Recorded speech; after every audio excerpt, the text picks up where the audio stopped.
Les saludo con mucho gusto. Hoy es 19 de mayo del año 2020. Vamos a continuar con el desarrollo de nuestro programa. Recordarán que estamos atendiendo al tema 4 y último, criminología crítica latinoamericana, desarrollando el subtema 4.1,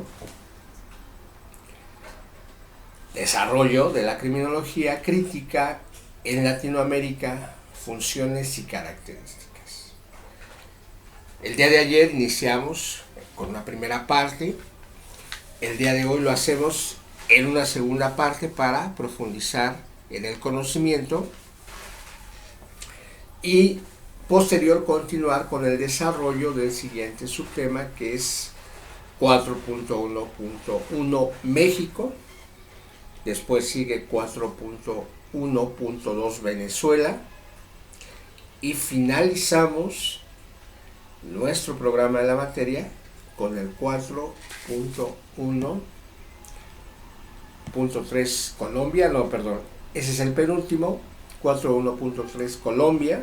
Y ahora sí finalizamos con el 4.2, la visión del delincuente y delincuencia desde la perspectiva latinoamericana. Y habremos de esta forma atendido al 100% de nuestro programa. Estamos a solo 4 subtemas de terminar y vamos a muy buen tiempo, a tiempos exactos, de acuerdo a la programación que se hizo en la planeación didáctica. Vamos a atender al texto que les presento el día de hoy. Es otra óptica. Ustedes van a observar los puntos en que concuerdan con la lectura del día de ayer, los puntos en que se refuerzan y algunos que son nuevos. Vamos a ver estas funciones y características de la criminología crítica en Latinoamérica, atendiendo a su desarrollo. Y nos vamos a la introducción del texto. Aquí nos vamos a dar cuenta que varias nacionalidades confluyen. Nos dice: en un trabajo anterior presentado en la Universidad Santo Tomás de Bogotá en febrero de 1987, bajo el título Criminología y Derecho Penal, aspectos gnoseológicos. ¿Y qué es la gnoseología? Pues con mucho gusto en este momento se los digo. Es la parte de la filosofía que estudia los principios, fundamentos, extensión y métodos del conocimiento humano. Es como la prima hermana de la epistemología. Muy bien, continuamos.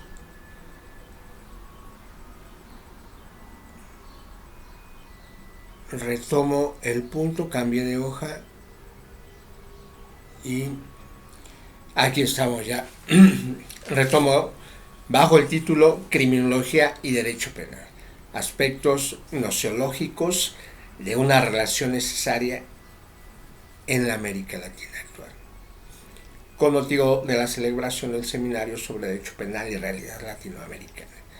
Expresé algunas de mis inquietudes sobre el discurso de algunos juristas y criminólogos latinoamericanos comprometidos con la justicia y el cambio social, por lo cual de una manera genérica son conocidos como penalistas y criminólogos críticos.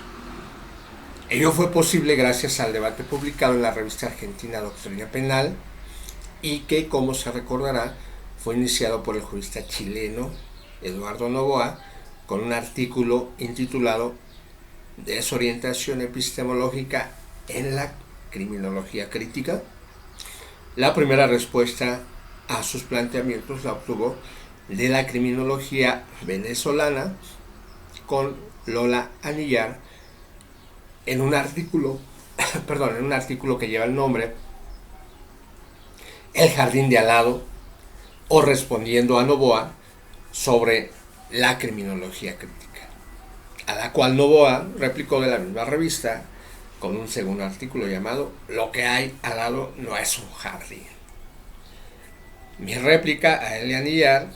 Entre tanto, el criminólogo argentino residenciado en España, Roberto Vergali, decidió participar en el debate por haber sido aludido.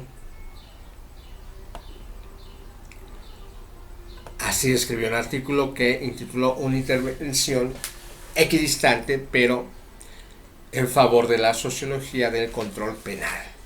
Novoa, a su voz, respondió a Vergali con un breve artículo llamado "En procura de una clarificación", donde le pide que aclare algunos aspectos de su planteamiento. Y vemos como aquí hay un flujo importante de puntos de vista latinoamericanos.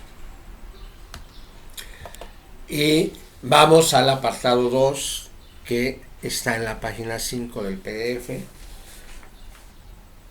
Y el título es una pregunta: ¿objeto de estudio o propósito de estudio?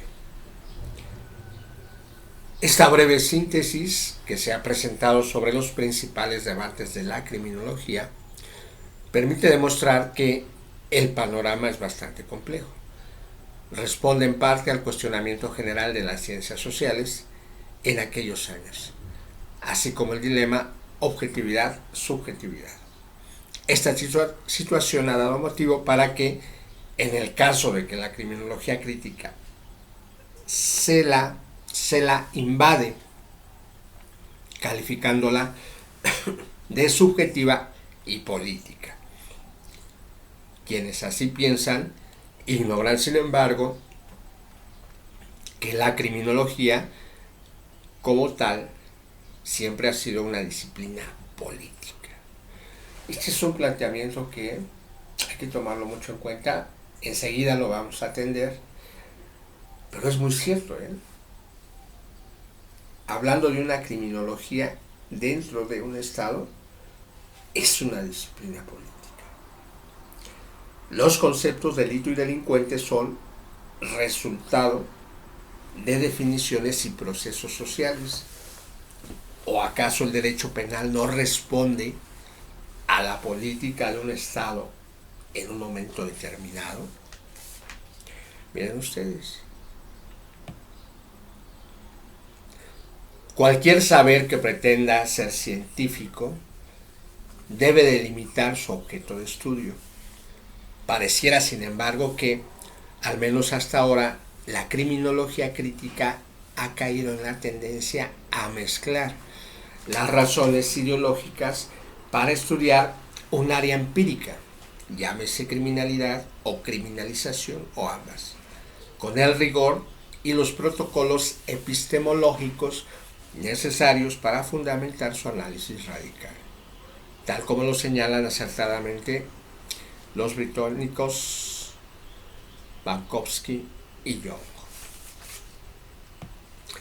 El problema central de la criminología crítica es la falta de distinción entre los propósitos y los objetos de estudio.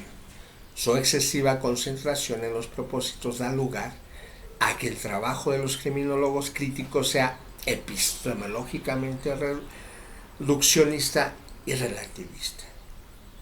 Este tipo de trabajo produce un criminólogo crítico, pero no una criminología crítica. Está lleno de buenas intenciones, expresa la moralidad, idiosincrasia del criminólogo, pero los propósitos no mejoran nuestro conocimiento. Vean ustedes qué importante, porque pues nos habla de que se le debe dar objetivo prioritario al factor social, a las soluciones que debe de plantear la criminología. Nos vamos ahora a la parte superior de la página 2 del PDF y nos dice: meses más tarde, el criminólogo venezolano Luis Bravo Dávila contribuyó al debate con su artículo "A propósito del debate crítico, anexando ingredientes tradicionales", publicado también en Doctrina Penal, el cual sirvió para añadir nuevos elementos a la discusión y precisar algunos problemas epistemológicos, así como para destacar la necesidad del debate, mostrando a los juristas y criminólogos realmente conservadores que no se teme a la discusión y a la revisión de opiniones desde ángulos complementarios, que antes bien debe evitarse a todo trance la fosilización del conocimiento a través de la repetición ritual de conocimientos, problemas, enfoques y métodos.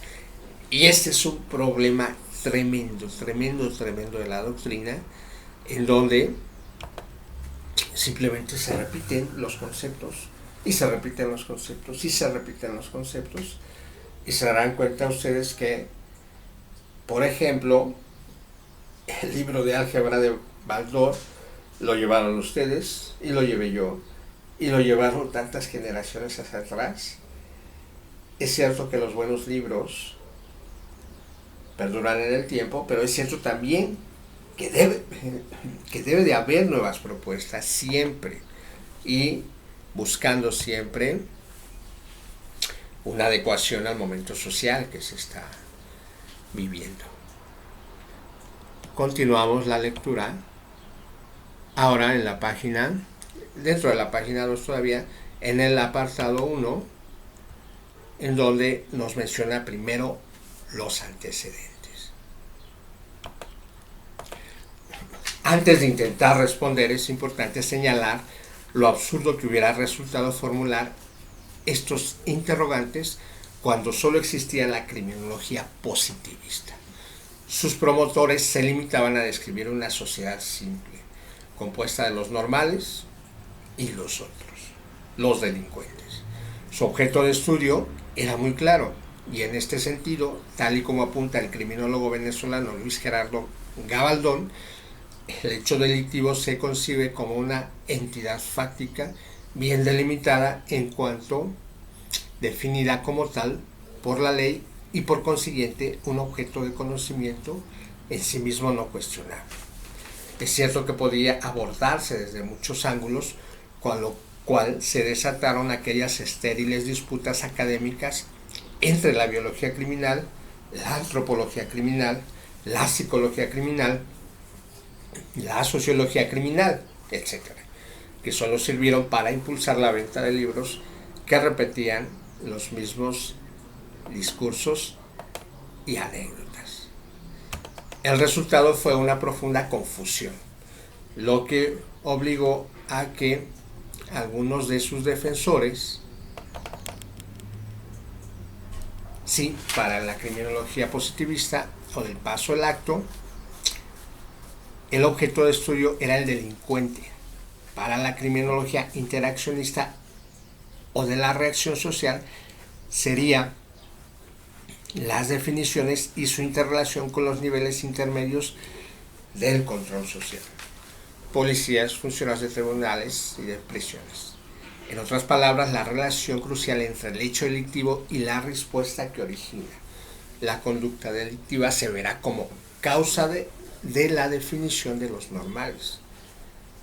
Le hacen los encargados de aplicar la ley. Miren ustedes. Y aquí tenemos ya los puntos de vista que nos da hacia esta visión latinoamericana en la criminología crítica. Y vamos finalmente al apartado número 3, ahora en la página 7 del PDF, en donde es una pregunta: ¿es indispensable definir un objeto de estudio aquí y ahora? Y nos dice: pareciera por todo lo expuesto hasta ahora que el discurso de la criminología crítica en América Latina, particularmente cuando intenta teorizar, también necesita de una seria autocrítica que comience por revisar sus planteamientos. Esto no significa, sin embargo, que esté negado la indudable existencia para estos momentos de criminólogos críticos latinoamericanos. En el caso de un objeto de estudio tan complejo como el que se persigue, hay que tener presente qué son las realidades sociales las que generan las teorías para explicar esas realidades en un momento determinado. Tal como señalase el criminólogo colombiano Jesús Antonio Muñoz en su trabajo el objeto de la criminología para América Latina y para Colombia. Miren ustedes, pues son los puntos principales. Yo aquí sigo atento de ustedes por cualquier duda o comentario. Muchas gracias.